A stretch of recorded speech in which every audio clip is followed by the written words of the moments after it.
Poonam. Would you know who is going to introduce? We have a very interesting panelists for today's panel discussion, and I request Poonam to announce the names of the people who are going to introduce the panelists. Panelists are, of course, unknown to you guys, so they need to be introduced. So with a small introduction for each panelist, we'll start with Rotarian Priya. She's going to introduce Rotarian RVK. Priya, I think we all know, but just a formal introduction. Who's RVK? That's exactly what you will know. You'll know, Priya. So just to clarify, I'm also Rotarian Praneshwari. So, yeah. She wants to become Both. a board member next year. Yeah? She wants to become a board member. Oh, I want to rather. Yeah, I announced it also in the installation. Yeah, sorry. Rotarian R. Venkatakrishnan is a partner with RVKS and Associates, Chartered Accountants, which is a firm of dedicated professionals who provide a complete range of corporate solutions in the areas of audit, taxation, and accounting to individuals and corporates. A member of RCME since 1994, he has over 40 years of experience in auditing, financial and management consultancy. He specializes in corporate advisory services, turnaround and project funding with expertise in the areas of consultancy to corporates. And he has also offered consultancy services in documentation, training, and implementation of ISO 9001 standards for a number of companies. He is a registered resolution professional under the Insolvency and Bankruptcy Code of 2016. We're happy to have you here, Rotarian RVK, and as part of this panel discussion, we look forward to it. Thank you. Please join us. Going to introduce our next panelist, our very own Rotarian Ballu. Hi, good evening. So, an alumnus of the Premier Business School of Indian Institute of Management, Calcutta IIMC, where he did his MBA with specialization in marketing and MIS, a mechanical engineer from Delhi College of Engineering. So Rotarian Balaraman Jayaraman, that is Rotarian Ballu to you, has more than 2 decades of experience in the high-tech industry. With the vision of starting a company that would provide both technology and business support services, Ballu co-founded Congruent Solutions in 1999. He is currently the president and a member of the board of the company. He established the company's US subsidiary in California and now oversees the entire global operations of the company. Ballu received the Pathfinder 2013 award from the Economic Times, recognizing his contribution to the IT and ITES industry. He is a visiting faculty at the Department of Management Studies at the Indian Institute of Technology, Madras. He regularly invited to offer guest lectures and workshops at Great Lakes Institute of Management and his alma mater, IIM Calcutta. So looking forward to a great discussion. Thank you. Can we have a big round of applause, guys? Our words are here. Thank you, Ballu. Thanks, Divya. Now I'd like to call Rotarian Raman Kumar. He's going to introduce our next panelist, Rotarian Ramki. Running towards 5 trillion faster than our perception. It is the right time to have a panel discussion on this subject to correct our perception and provide the right information. I am privileged to introduce one of our panel member, Rotarian S. Ramakrishnan. Popularly known as Ramki, is the co-founder and director of Harmony Residency Private Limited, a real estate property development company to deliver classy and contemporary homes. Founded in 2006, Harmony has established a track record of successful completion of several lakh square feet of residential projects across Chennai. As an engineering professional from the Indian Institute of Technology, he started his career in 1987 with Hindustan Petroleum Corporation and was responsible for executing several large and complex projects across India. His first business venture in 1996 from Bangalore was setting up infrastructure for US multinational in software product development. Subsequent to this, he was a director at Icon Infotech Service Private Limited, providing business consultancy services to the IT and ITES sector in Chennai.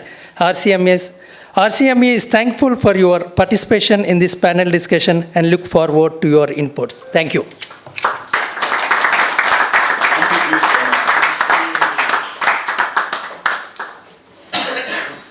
Welcome. Thank you, Rotarian Raman Kumar. I would now call Rotarian Raj Parmeshwaran. He's going to introduce our fourth panelist, Rotarian Rajesh Jayaraman.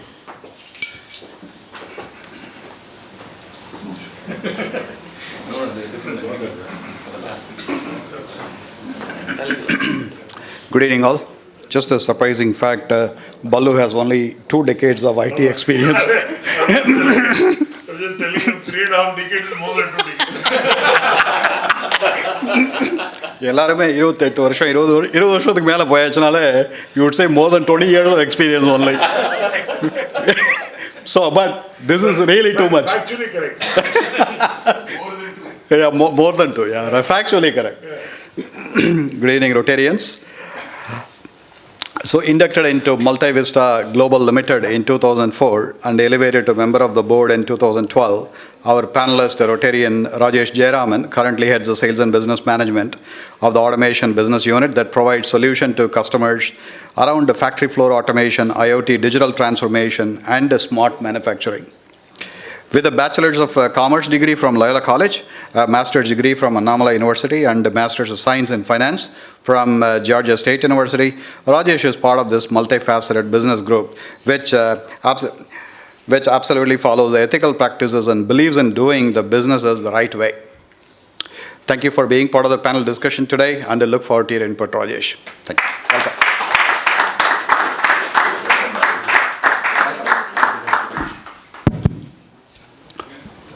Friends, we have a very eminent panel, as you can see. And while I was leaving in the morning home, and my wife, Anuradha, I was telling her that I'm going to do this panel. She had one piece of advice. She says, please allow the panelists to talk. Because I love the mic and I'm a speaker, so, but I'll keep it brief. Thank you so much, gentlemen, and thank you so much for joining in this panel discussion. I'm going to set a quick context for a few minutes as to why we thought this is a subject that's worthy of an evening's discussion. You know, 2 weeks ago, maybe 10 days ago, there was a news item on the paper, and I'm sure many of you would have read. Bob Sternfield, the CEO of McKinsey & Co., made a statement that was very profound. He mentioned that this is not going to be India's decade, this is going to be India's century. Right? Very, very profound statement for a global leader to come and say in a public forum. To top it, the next day when we opened the paper, we discovered that we've just beaten Great Britain to the 5th place as one of the largest economies in the world. We have another 4 more people ahead of us, but Great Britain is a large economy, and India made that significant jump in kind of coming there. So all this augured, in some sense, for this discussion to happen today, in that sense. So also the PM has been, and the entire government machinery has been talking about this $5 trillion economy. So the panel discussion largely is going to talk about the challenges and opportunities of how India is going to move from, say, $3+ trillion economy to $5+ trillion economy over the next 3 or 4 years, give or take a year here and there, right? Now, why is 5 trillion a very important mark? History says that when per capita income of any economy crosses $2,500 or $3,000, consumption kicks in and the economy booms. And we're on the cusp of that change that's going to happen in India. And it's been on the waiting list for quite some time. So from that sense, today's discussion is going to throw a lot of light on how this journey over the next 3 years is going to be. And we have panelists, if you notice, across different domains. So we're not taking one perspective, we're taking different perspectives so that we can arrive at some kind of an idea. So with that, I'm going to quickly jump in and put the question to the youngest member of the panel, Rajesh.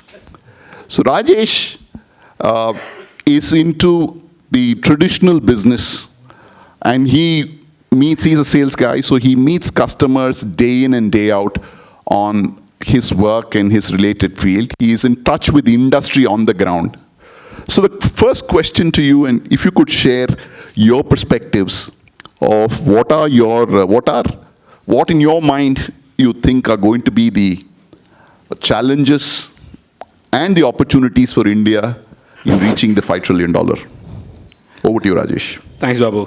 Thanks for clarifying my role. I'm no economist. Like he said, I'm purely into sales before people misunderstand. When this topic was actually given to me, the first thing, why me, was the first question that I kind of ran through my mind. But I think the more important question that I was trying to ask, I was dwelling on this, is a Warren Buffett's quote of saying, you can't have a baby in 1 month by making 9 women pregnant, right? So this kind of threshold and the time that we are talking about, I think is equally important. It is not the destination itself. It's just like any healthcare that we say, you can't say I'm healthy by just measuring a weight and having 50 other parameters going wrong. So $5 trillion is a very critical milestone for a country like India. But at the same time, we also have to remember, as much as we beat countries like UK right now recently, there are more developed countries below us with far more healthier, economic policies. So the biggest challenge, I think, is a mind shift that's going to happen over the next decade or decade and a half that you would see. Some of the things that I thought were in a lot of my interactions that I have with business owners in various industry domain, we've realized that the past cannot predict the future. So if you're going to say that I've been in business for 25, 30 years, it's gone extremely well, I know the customers, and this is going to continue, I think we're going to become a dinosaur very soon, right? I think it's going to be very important for us to be able to adapt to newer things that is going to be thrown up, newer challenges which is going to come up. We're seeing a lot of disruptions which are happening already. So I think it's very important for us to realize that past cannot be predicting the future. The second thing that I want to talk about is what got us here, I don't think is going to take us to the future, right? When I'm saying this, the industries that contributed to this, the GDP growth that you spoke about from to about $3.5 trillion, I don't think it's going to be the same industries which is going to contribute for us to accelerate to something like a $5 trillion. I think it's not going to happen. We were largely an agricultural-based economy. Today, it is not the case. A lot of changes has happened in the economy. The third thing for small and medium-sized companies, one of the quotes that I again read is, the longevity of companies and loyalties of employees is going to go down, right? We all have people-related challenges. You ask this to a small company, you ask this to Amazon, you ask this to Congruent, you ask this to TCS, all of them have retention issues, we have people issues. I think the key challenge is going to be how are we going to manage the human resource challenges that's going to come along. Because a lot of things that we read in school or colleges, I'm the youngest in this panel, so I can say I'm a little bit more touch, is not relevant when you step into the shop floor. So for us, I think the biggest challenge is going to be, I think, in the human resource side of it, and how we're going to use those skill sets that the youth that we speak about, the big middle-aged population that we talk about, how are we going to harness that skill set into being able to become a $5 trillion economy, I think is going to be the biggest challenge as far as I see it. Thank you. Thank you. Those are very, very fresh perspectives. Manpower, how we channelize manpower, what got you here will not get you there. Fantastic. Thank you, Rajesh. I'm going to move over to a completely different perspective. Over the past decade and a half or two, IT has come to play a very significant role in terms of economic growth, both in terms of dollar earnings that it brings into the country, as also employment. And my question, therefore, is to Balu about how he sees the journey ahead and what is the IT's role and where does he see challenges and what are the opportunities. Over to you, Balu. Thanks, Babu. First of all, thanks to the entire audience for being here. I just commented on the Zoom also that there were a dozen people there. I said, you guys are gluttons for punishment.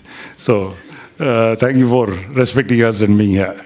So first of all, Babu, Rajesh said the right thing. The past is not an indicator of the future, but it always helps to take a look at the rearview mirror and see how we have traversed. The IT industry has been some kind of a, both a darling of the government, as well as a source of envy for a lot of other sectors, right? A lot of people say that socially we are the industry which have given rise to a lot of these affluent kids who, spend a lot and a whole lot of, get westernized, whatever you will. But nevertheless, I think it's important to know that today, the IT industry in India is about FY22. about $227 billion. And that includes a very healthy internal domestic growth over the years. Domestic is about 50 billion. The rest of it is exports. We contribute close to about 51% of India's export earnings, which is very significant also. And we have a 56% market share of the global outsourcing market. All these are very important indicators. And the fact is, this is actually, the growth has accelerated in the last 10 years. It took us about, the first $100 billion took us about 30 years. The last $100 billion, 10 years. So I think the acceleration in terms of numbers, I'm not talking about percentages, has been significant. So between IT industry and if you take e-commerce, which is highly technology-enabled industry, we account for about 9.5% of the India's GDP. So significant player, but to segue to what Rajesh said, agriculture is still double our size, by the way. So for all the limelight not being on them, they're still a very significant contributor. And I see in the future that technology-enabled agriculture would be a wonderful combination, which is a key driver for growth as such. A couple of other nice parameters about our industry is that our industry employs 5 million women. And 36% of our workforce is women. So D&I think we stand up there with probably one of the best. And in terms of what has brought us here, it's been predominantly cost arbitrage. Okay, I mean, at least till the turn of the century, it was purely that. In the last 10 or 15 years, we've actually accelerated the product development. Some of us who've been here for donkey's years have pivoted in the last 6-7 years to becoming a more product-centric company. So one of the challenges is really if labor cost arbitrage is the foundation on which you're built, then your increased manpower cost is going to have an impact.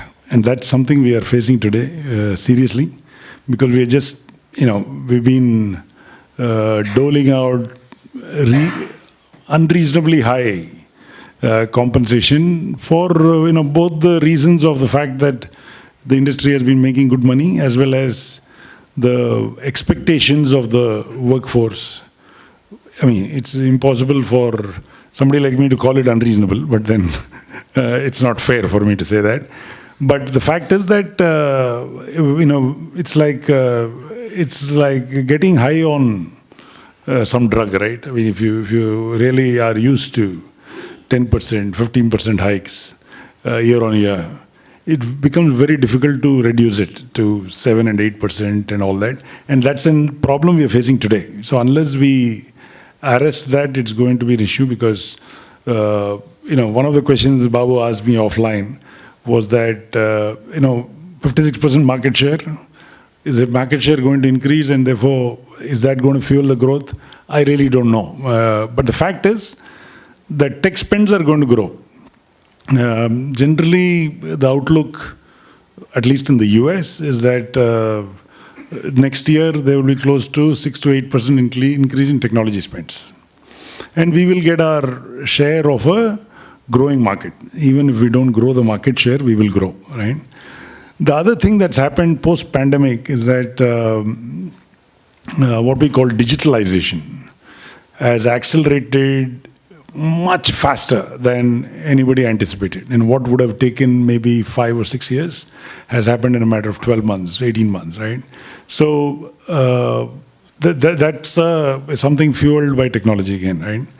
But it's really, the other aspect is that the consumer's expectations are changing. So customer experience is becoming a key driver. While technology is the one that fuels the growth from an execution point of view, but really the pull is happening from a market point of view. So the minute you stop going to a bank's branch, you start paying more attention to how their presence on the web or the mobile is, right? So you start getting more critical of that. which you probably would have missed in the past. So if I'm, HDFC and Ram Ki runs ICICI, we are in a race for providing better customer experience. That again feeds into higher technology spends. So I think the outlook is good for us. But the challenges I see are that, and there are also emerging, the BPO sector may take a hit because of increased automation. And that's been a significant, I'm sure our latest member will have a thing or two to say about how they have actually automated to make a difference to their customers, right? So pure labor arbitrage in that market is going to take a hit because of automation. But having said that, I think the outlook looks good. But 2 or 3 key challenges that I see. One is the fact that the workforce has to reskill itself. Again, segueing into what Rajesh said, what brought us here will not take us forward. The skill sets with which our industry has gotten to where we are today is reasonably passé. If people are still, and that's why you find people like us, and unless I run my own company, I find it hard to get a job today, right? Because, I'm running my company, so nobody's throwing me out at this point of time. But if I were to, especially our senior folks who are like 55, 50 plus, they find it very hard to get a job because their skill sets, not just skill sets, I think it's also a mindset or style. So we've all grown up in a decade where employer was the boss. Therefore, employees were under an obligation to the employer. That's changed. Again, a point that he made, right? I think far more demanding employees, and if you don't treat them well, they're out of the door. So the people who learned people management in the 80s and 90s have to retool themselves. It's not just technical skills. It's behavioral skills as well. So that's one. The other challenge I see, and I'll stop here, is that we are highly dependent on, rupee-dollar exchange rate being where it is today. So one of the reasons the industry has been able to handle increased manpower costs, that fortunately the rupee has gone up from around in the 60 to about 79, 80 now in the last 8 to 10 years. Without that, we would be sunk, I can tell you, because our costs have just gone up through the roof. So how long is this going to last? I'm not an economist. I pray every day that at least the rupee doesn't strengthen against the dollar. It may not be in the interest of the national economy, but definitely in our interest, I want the rupee to hover around 79, 80, 81. It goes up further, the happier I am, okay? But how long is this going to be, right? The minute the Indian economy strengthens and the US weakens, that's a huge challenge. And I don't think any of us is paying attention to that. And we can't do much about it, except start controlling our escalating costs and also increase our value. Move away from labor arbitrage to really delivering value through differentiated and innovative products. And I think that's happening. We are the 3rd largest technology startup hub in the world. So that's saying something. We are a large country, a lot of population. But then, given our ecosystem of predominantly, blue-collar labor, I think we've done well. But the future is anybody's. It's a crystal ball. You're all gazing into it. It looks optimistic. I hope that we keep this momentum going. Thank you, Balu. There are a lot of us praying that the dollar weakens, because we pay less on the fuel prices, just to kind of let you in on some prayers on the other side as well. So, friends, I just want to kind of give a small thing. Please get your questions ready. After we hear the panelists, we'll throw it open to audience questions as well. But before I get there, my next question is to RVK on the general economy front. And RVK, this is a question I've been grappling with. 2014 to 2020, including the COVID, India has been going through a massive amount of economic transformations. We had DeMon, we had your GST implementation, we had the insolvency bankruptcy code, of which you're a professional as well. A lot of these actions we have seen, these operations or these surgeries for the economy has happened. But are we going to see some outcomes, positive outcomes of this? Are you already seeing this? How are all these going to contribute to the $5 trillion dream?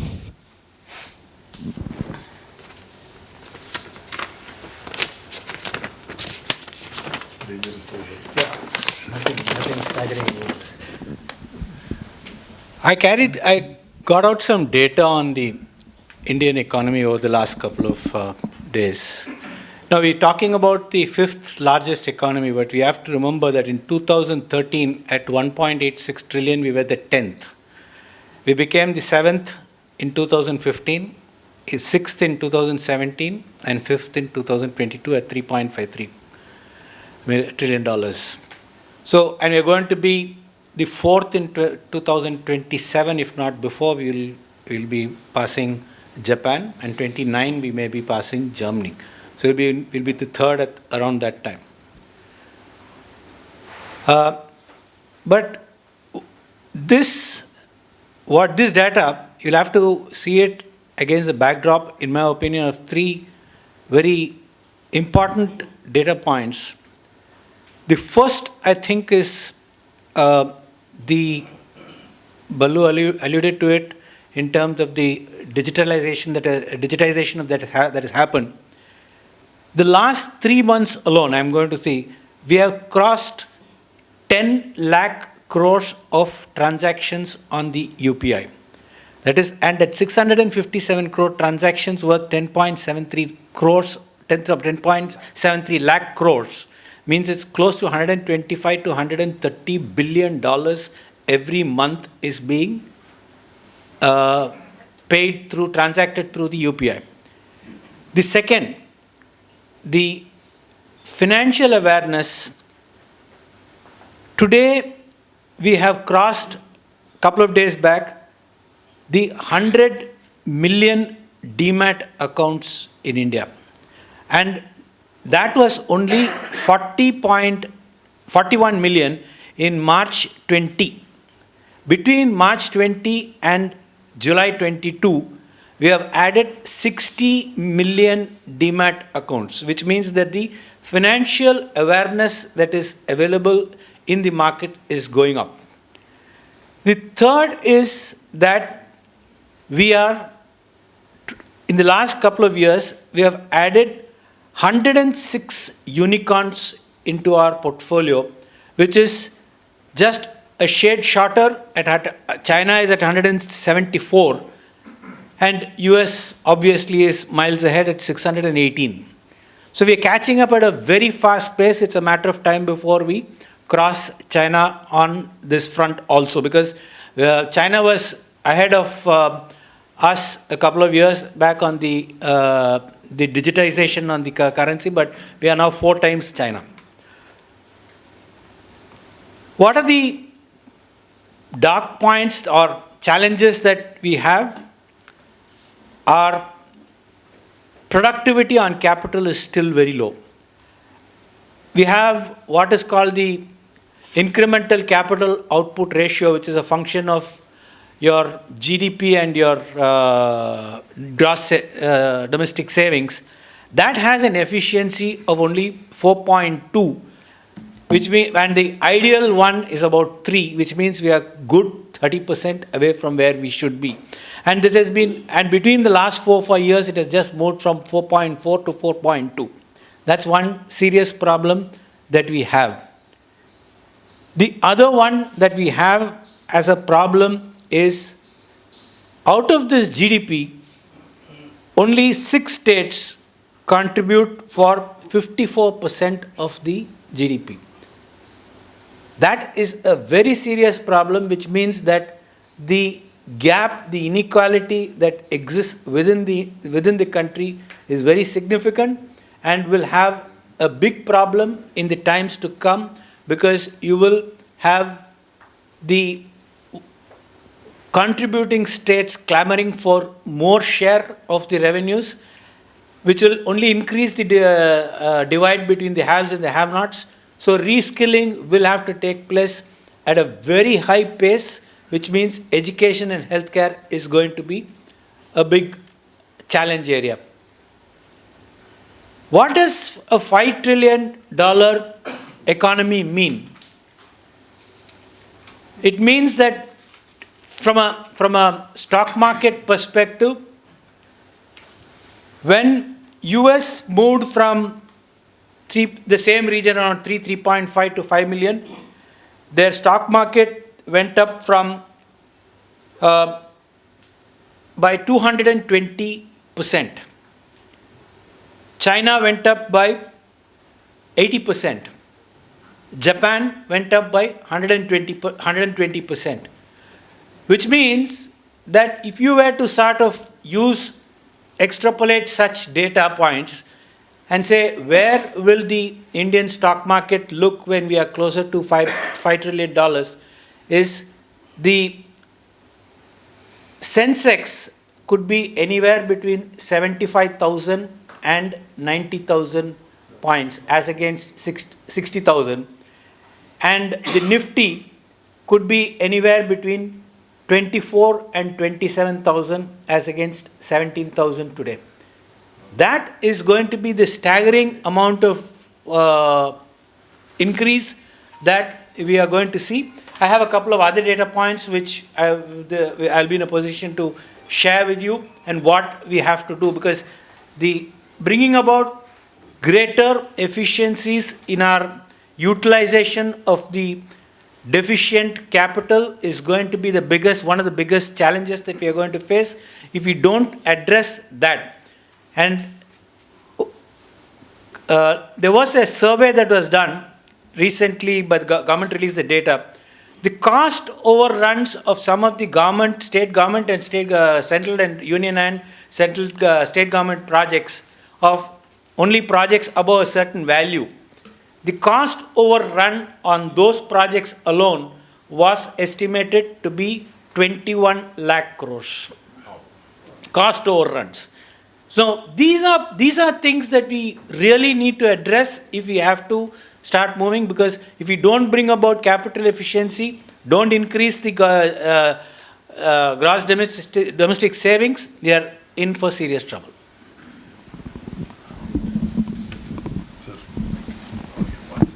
So Ramki, thank you, RBK. I think you made a lot of us happy. Guys, take the cue. Stock market is going to boom.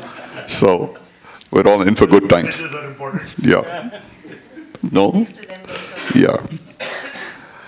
Ramki, over to you. I'm going to move more into a generic infra problem. And we're all watching the news today. One of the most progressive states and cities in the country, Bengaluru, which is called the IT capital of the world, is sinking, literally sinking under rains, torrential rains, of course, but poor infrastructure, right? Now, we all also know that infra is going to play a big role on this transformation of this economy from where we are to where we want to be, both from a point of view of an opportunity as well as a challenge. Give us, as a real estate infra person, give us what your thoughts are both on the challenges and the opportunities for this journey. Okay, I think, Babu, the first thing that we should stop doing is to make statements like Bangalore is sinking. This is a problem, actually. This is a problem we had, and at least from 1992, when we had liberalization, we should start looking up at things, positively at things, and call the spade a spade, which means that certain areas in Bangalore, which were like, let us say, Velachery of some parts of Velachery, with due respects to the people who live in the better parts of Velachery.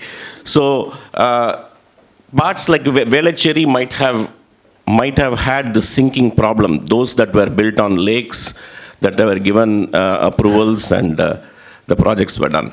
But seriously speaking, if infrastructure doesn't kind of catapult, then, so many things can go wrong, because that is the foundation on which the whole set of metrics are dependent on.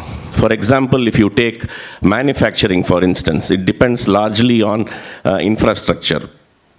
So I think overall, the governments of the previous decades have recognized this whole aspect and has increased the spending on infrastructure multiple times. For example, between 2007 to 2016, the 10 years saw about 1.1 trillion being sunk into infrastructure. So our Prime Minister talked about this 5 trillion economy by 2025. So for that to happen, when they looked at the whole numbers in 2017, the investment, capital investment on infrastructure needed to be at least 1.5 trillion till 2025. So the numbers being what they were, right now it looks pretty solid. But as I say, RVK was mentioning about capital overruns. This kind of an investment in infrastructure can't be just supported by the state. Private players have to come in. If private players have to come in, they have to be very sure about whether they are going to get their return on investment, which means that these kinds of cost overruns are not going to make it very attractive for them. That being said, we can see that overall we are learning. There was a news yesterday that ECR on the drainage Kudukama, they were planning to put stormwater drains yesterday, and such kinds of things happen. And I saw with despair during the first decade of 2000 to 2010, what I expected to happen on the OMR, which was the infrastructure area for Chennai, it's still in certain parts, it's still not happened in 2022. So we are playing catch up. So let us continue playing catch up. Let us learn as we go along. Metro, actually, in the phase, I find that things are much smoother than they were in the first phase. So we are learning. Certain policy parameters are put in place. Certain regulatory frameworks are in position, and we continue to learn from things. But definitely that push is amazing. What we have seen in the last 10 years is we can see certain things happening in front of our eyes. Like for example, we saw the 100th airport in India, and if I have to go to Goa, I can go in 1.5 hours. If I can go to Ahmedabad in 2.5 hours, I can go to Kashi in 2 hours. So many places, including Sikkim and all, were connected like crazy. Ports have been recognized as the Sagar Mala, whether it comes out in what way it comes out, all of those things are there. But the thought process has been expressed. Even rivers have been used for transportation, multimodal transportation. So everything is geared up. Metros, we had about, I think, 5 metros in 20 years before. And now about 22 metros are in, and 5 to 10 more are being built as we speak. So the roads, the highways construction has really accelerated, and the pace at which it's happening is also quite heartening actually.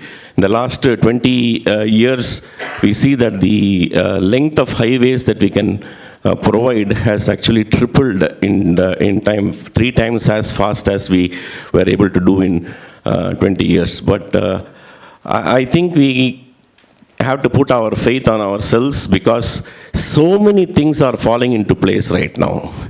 We have a single tax system in place. We have regulatory frameworks in place. We have states, the state governments and the central government really looking at numbers far more easier.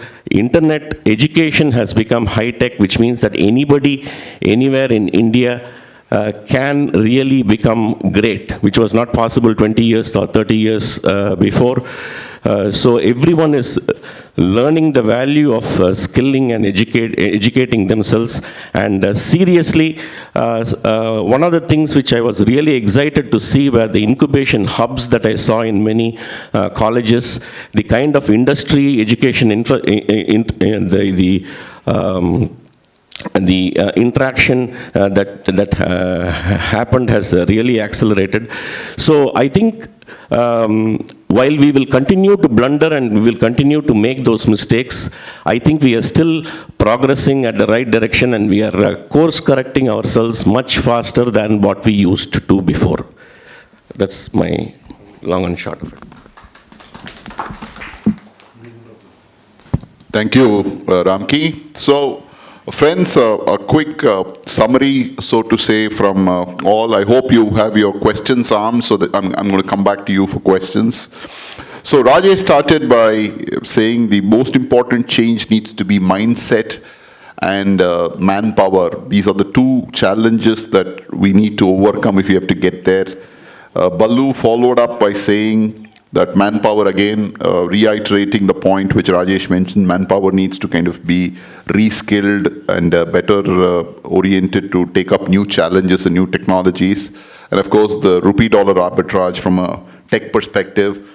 RVK followed up with saying the implementation, the efficiency of usage of capital needs to go up. We need to be more on the ball in terms of implementation so that we can kind of save up quite a bit. And obviously, and Ramki came with a very positive message that while yes, there are problems in implementing infrastructure, there is a learning curve in all this, and hopefully we are getting better at doing infra and maybe take up bigger infra challenges as we go along and do them much better and much more efficiently. So I think these are what came to my mind as I heard the speakers, and I just want to throw open the floor for questions that all of you all are eagerly waiting to ask.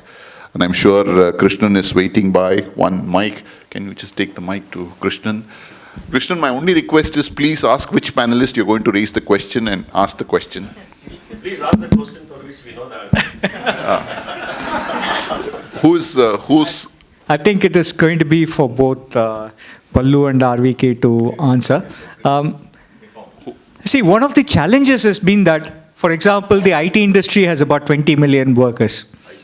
But the challenge for the country is that we have 700 million people who in the age group of 16 to 50.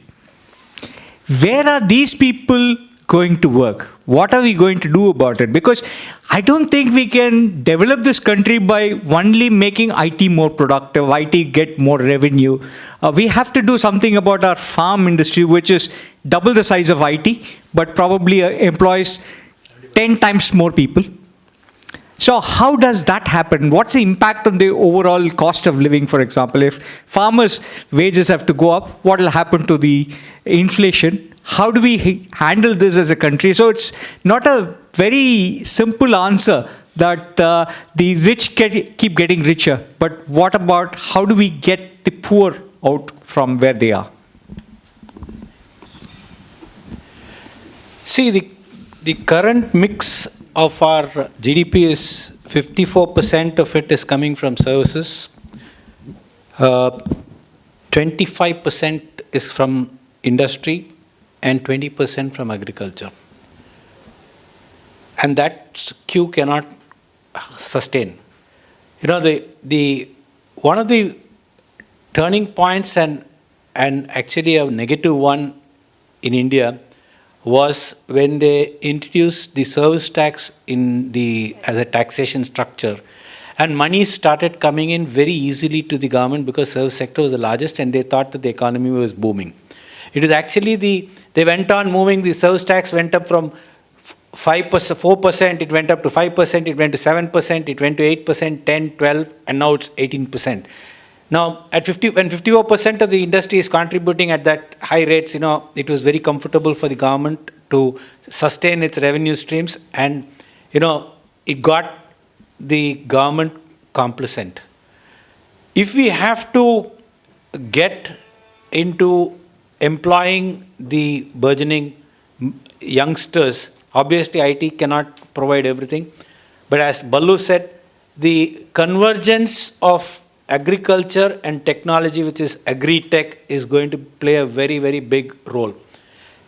You know, India has already one of the lowest productivity even on many agricultural parameters. But what is most hurting is the fact that for a country like India, 40% of its agricultural produce is wasted year on year, which means that it has to go into value addition, it has to get into processed foods, it has to get into cold storage and things, and then the value addition will come, because otherwise you are going to be in an extremely commodity driven segment. So the recalibration of the mix between industry and agriculture will have to go, but it does not mean service sector will have to come down. These will have to grow at a much faster pace. Value addition has to happen in this place, so which means capital efficiency will have to play a very serious role in the whole process. Can I just add to a point to that?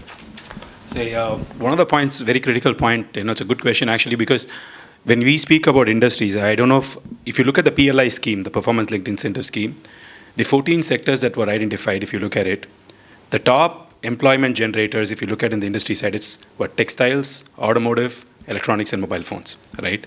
All the three are featuring in the list of PLI schemes. If you look at it, in the total outlay, about 45,000 crores or something is gone only to electronics, which is going to be about 40% of the employment generators.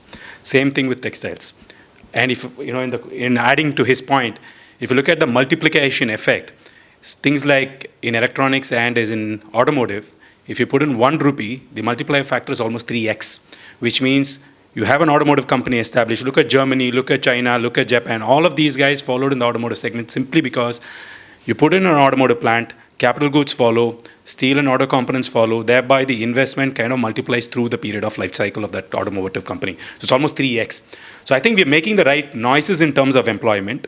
The right investments are there. Things slowed down in the last 2 years. But I think at least the intent from the government side was quite clear in getting this communicated. In fact, in the electronics sector, we've actually exceeded the target that was set. If you're very proud about Apple iPhone 14 getting manufactured in India today, it is primarily coming in as an offshoot of the PLI scheme. So I just wanted to say there's a right focus. I think we are right in the right path. Super. Thank you. One request, please keep your questions short, and panelists. Yeah, go ahead, Revati. Okay, I have... We have a large audience. I just want to be fair to all the audience. Okay, you said keep the question short, but I have 2 questions. Both the questions will be short. To whom? The first one is to Rajesh, and I'm supposed to make it objective type. So my question is, even if it is going to be a $5 trillion economy, our absolute population is growing. The rate of growth of population might be dropping. Do you think, even with this $5 trillion economy, there is going to be a change in the Human Development Index or the per capita income? Again, there's no one answer to this, but if you actually look at the outlay in terms of when we speak about the human resource side, right? This was the first budget where over 1 lakh crore was invested in the human resource budget. It was never happened before. So this is the first year in the budget that the government has invested 1 lakh crore. So I think, again, like I said, there's going to be a time lag when the schemes are announced. The maximum number of IIMs were in the last 3-4 years that we talk about. Again, I think the steps are right. The puzzle pieces are right. The bigger picture will be told in the next 5 to 10 years is what I think about it. Okay. And my second question is to any one of you. Let's take the US economy at this point. It is a very mixed economy, nothing that we have seen before in a recession or in a deflationary situation. There is employment. At the same time, the federal interest rates are going up. There seems to be some kind of a bubble forming somewhere. If that bubble bursts at any point, how do you think it will affect India?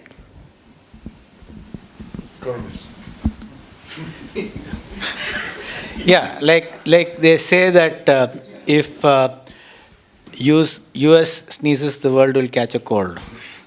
Now that's the fact of the matter remains that it is other countries globally that are actually propping up the US economy, because the other countries are the maximum holders of the treasury bills of the US.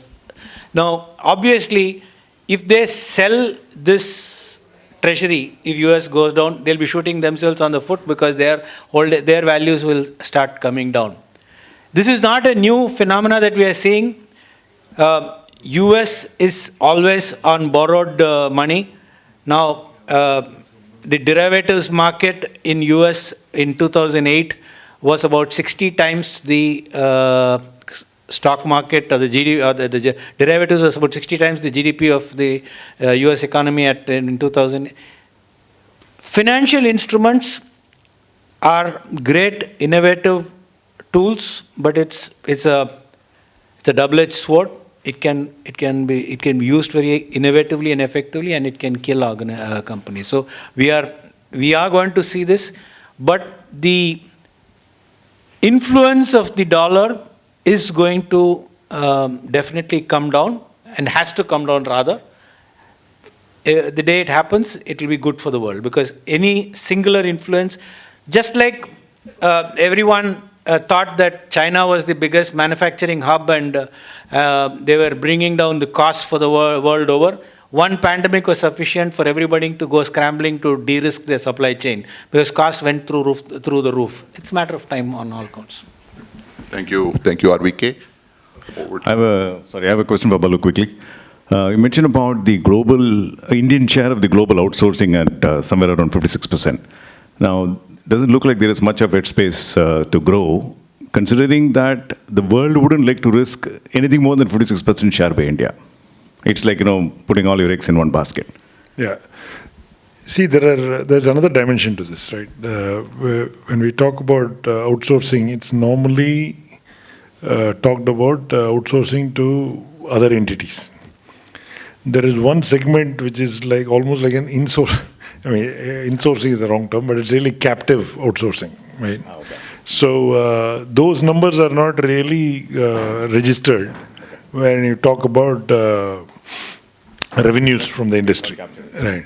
So my personal belief is that that will contribute to acceleration as well. See, today, if you look at it, Ram, I mean, like I said, 56% need not become 65, right? But there is a overall increase of spend. And so we have to just make sure that we don't lose 56% and come down to 45 and 40, and that's where our challenge is. How do we keep the differentiator going, right? About 10 years ago, there was a real fear that China is making English mandatory, and Chinese are better programmers than we are, and therefore, yeah, I'm saying it now. And there was real danger of us losing business to China, right? And that was a real possibility. But I think we have to credit in the Indian IT industry, because I think we've, Param works for Polaris, which has actually reimagined itself to intellect design. And, lot of evolution has happened in our industry as well. We heard Mahalingam speak the other day about the history of how the IT industry evolved.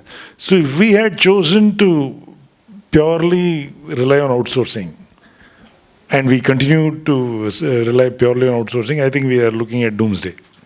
But I think it's gone way beyond that. I mean, today we are actually having enterprise platforms. I mean, for instance, we are a very small fry, but we today have an enterprise class cloud-based B2B platform being used by Fortune 500 companies in the US, which was unthinkable 20 years ago. Right? So there are small pockets of excellence. The large guys have a bigger problem. They can't pivot so easily because they have to give up what has been their bread and butter in terms of services revenues. But I think the startup ecosystem is just up and running, and I think that will be our differentiator in the future. And that will not list down as share of global outsourcing. It is really value creation, value proposition that will accelerate revenues. Thank you. Well, the last two questions, we briefly, Swami, Raman, and then Swami, and then one online question. Yeah, this is my question to RVK. The first thing is actually, I want little add to the Rajesh. Apple is coming here not because we are so efficient at input side, but opportunity is knocking our doors because so many other factors across the globe. So that is one factor. We are getting those. We are really getting lot of opportunities because of other factors. But if you see our GDP economy is mainly contributed by consumption rather than supply side. If you see supply side, we are very poor. Our infra is poor. Our cost of funding is poor. But luckily, because of last 2-3 years, the global, some whatever it is, because of war, because of other factors, we are getting that opportunity. But we are not really to take these opportunities because of certain factors like cost of fund, cost of infra, how we can able to tackle, and also the lag in our employability. Demand is one side and we are having supply of people on the other side. So how we can able to handle these three factors to really to get those opportunities which are knocking our door as of now. To really to go to that 5 trillion, consumption has to come down on GDP. 65% as of now we are contributing. That has to come down for the supply side. So how we can able to handle this? Raman, this is a 3-hour answer, but RVK. Question itself was 1 hour. Please.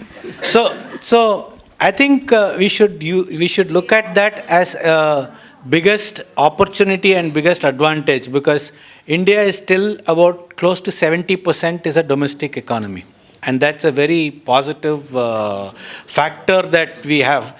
And if you look at the import side, what is actually, if you look at the current account deficit that India is having month on month, you minus the oil and you minus the gold, if we are on this thing. So both of this can be easily corrected in a long term. Gold, for instance, I think we are not being very aggressive and innovative on that front, because close to $800 billion of gold is imported into India year on year. Now, net of export of jewelry, we still have about 400 tons or 400 to 500 tons of gold that is still being consumed in the Indian market. Now, if the government were to sort of take some innovative and aggressive methodologies to bring out these idle assets, which it should, by they're offering today 1.5% for the gold bonds and things like that. No Indian family will bring it out will they bring the gold out at those rates. If they start getting aggressive and innovative and take it to a level that you are forcing an average Indian household to bring the gold make it more productive, then dynamics could change quite fast. The second thing about cost of funds, which is, Indian enterprises are what they are, notwithstanding the lack of availability of capital, because we are frugal in our mindset. Next year, it is expected, and they have been saying that for the last 2-3 years, but hopefully 2023 will make it. Next year, they are expecting that the Indian bonds will get into the global market, sovereign bonds will get into the global markets, and that is expected to bring about $30 to $40 billion immediately. If that happens, then the flow will reverse quite a bit, and then what will happen is and Ballu may not like it, the rupee will stabilize a little more, and it will have a longer term implications. The other biggest outflow from India of forex is the amount of money that is remitted, amount for education to go other universities. We need to bring high quality education coming into India, which means reversing the drain of capital, which again is a cost. Money saved is money earned. That is also going to make a difference. Thank you, RVK. Swami, your question. Use the mic, please. Last question. One question, simple question. You said 6 states are contributing to more than 50% of the GDP. Don't you think 24 states, others, are the biggest opportunity we have, even if they grow by 1%. Question 2? RVK, you made that statement. See, again, at this point of time, it is a challenge. So that inequality has to be addressed. Obviously, if the other 24 start kicking in and kicking in fast at that, the growth can be far higher. I think it's a question of, at this particular point of time, if we recognize the problem, we have the solution on hand. The moment you start addressing that, the growth is much faster. Thank you, RVK. Raghu, you will be the last. Please come up in the front so that you can ask the question. I have a question on Zoom, which I'm going to raise it. Rajesh, this question comes to you. It's from past President Uday Kumar on my WhatsApp. Can you please ask the panelists, how do they see humans' basic need of food industry of the largest population of India? How do they see that as a challenge? Because we're going to feed a large population. And will it have a growth to supply global exports to contribute $1 trillion economy? Can food industry be a big contributor to this journey of $1 trillion, $5 trillion? I see two parts. One is the food and the other is the life science part of it. Both of these are very important part of a human life, right? One is the food and the other one is the healthcare.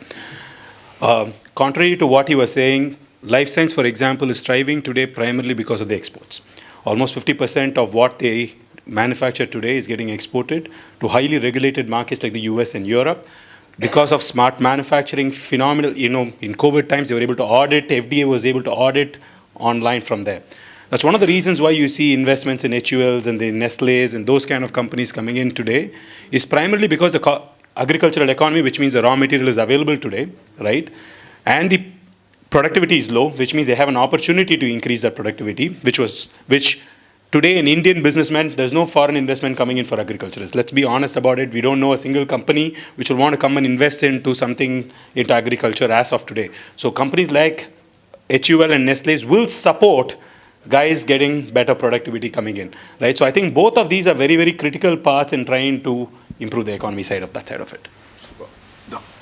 Raghu, you want to? I just thought one of the backbenchers can also. At the beginning of the meeting, sir, he's arming himself with some rotten tomatoes and egg. No, that wasn't just. Oh, I will take the egg in that case. No, the kitchen didn't support. They went to the wrong hall, actually. So anyway, I thought one of the backbenchers can also ask a question. Now accelerate the economy to go where we promise or would like it to go, should the government privatize more of its services? Because what we are seeing is the quality of implementation in the last mile. If you see metros, there are like 1 million metros that are coming up, but there is no last mile connectivity, which actually is a differentiator when you look at our economy in our country versus, say, a Japan or a Germany. So the question is now, as we privatize, say, Air India was, sold off. Just giving an example. Should the government privatize more of its services in order for us to make that quantum jump? I don't know who this question is directed to. It's just directed to the entire panel. Yes. நான் சொன்னதெல்லாம் எல்லாருக்கும் புரிஞ்சிடுது, அதனால போறோம், இவன் பரிபூர்ணமா எல்லாத்தையும் சொல்லிட்டு விட்டாங்க. நான் சொன்னாலும் புரியும், காம்ப்ளெக்ஸா தான் சொல்லுவேன், புரியும். No, basically, I thought that this government was doing just that and it was facing flack for doing that. எல்லாமே அதானி அம்பானின்னு தானே சொல்லிட்டு இருக்காங்க. It's privatizing almost, What do you say, sir? Am I right or wrong? Apart from keeping basic things, even railways கூட public entity, railways இருக்கிற services increase பண்ணி, they are bringing in private players. So I think that is happening as a conscious choice, while we are not becoming a minimalist kind of an intervention thing, where the government doesn't have any role to play in most of the industries. It is definitely not kind of increasing its burden and thinking that it's the right person to play any industry. That's my take on that. Actually, some headline today that Concord, they may be even privatizing today, right? So it's one of the largest container movements. So I guess there's no choice but to have. Thank you. Thank you, Ramki. One, from all the panelists, I'm going to take one very distilled wisdom. And I want each of you all to say one word which I think is going to be the defining word in your mind of what are the, what's important for the next, say, 3 years till we reach the $5 trillion economy of whatever you've spoken. Just one word. Okay, right path, one step at a time is what we need to take, I think. One step at a time. Productivity and sustainable growth. Fabulous. நான் 3-4 வார்த்தை சொல்லிட்டாங்க. Reskilling. It will happen automatically. It is not a miracle. It will happen because we have been growing at 6 to 8% for the last 30 years. So if we do that till 2030, we will reach the 5 trillion dream. It won't happen in 2025, but it will happen in 2030. Sorry for the long answer. Thank you. Can we have a big round of applause for all our panelists? Thank you so much.